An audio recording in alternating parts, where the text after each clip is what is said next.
Alrighty guys, in this video with VinylCut we'll be looking at importing SVG files. Let's just have a quick intro here.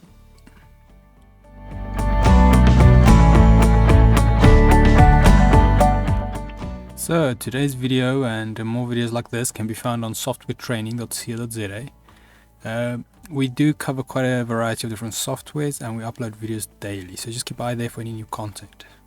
So back in the program here. Now SVGs, what is SVGs? It is a scalable vector graphics. Quite a smart way of making graphics with math. So you can actually open SVG files in like a text editor and look at all the maths. So yeah, it's pretty interesting. So if you import it, it will tell your program, okay, this is kind of what I want everything to look like, and it will make it based off the math. Also, another nice thing about SVG files is that you can pretty much scale it to any size. So you can make something the size of a thumbnail and scale it to a billboard size. And that is the power of SVG. That's why it is used so often in graphics design, printing, and vinyl cutting.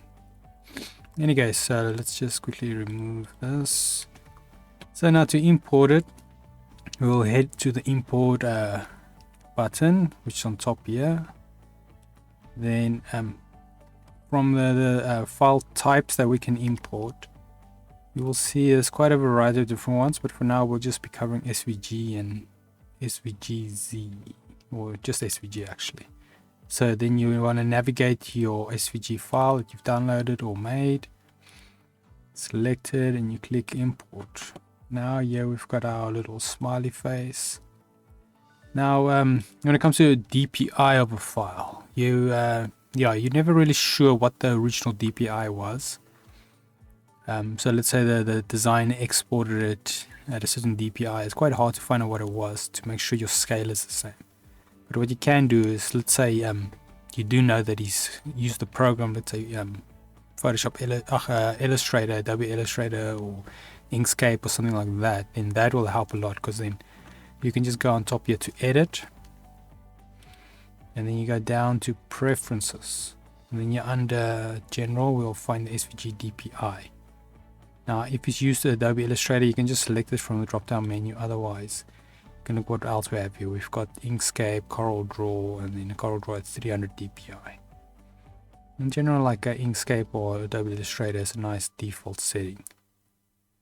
You can just click OK, and now you'll know your DPI is the same as the designer's DPI if you know what they've set it to.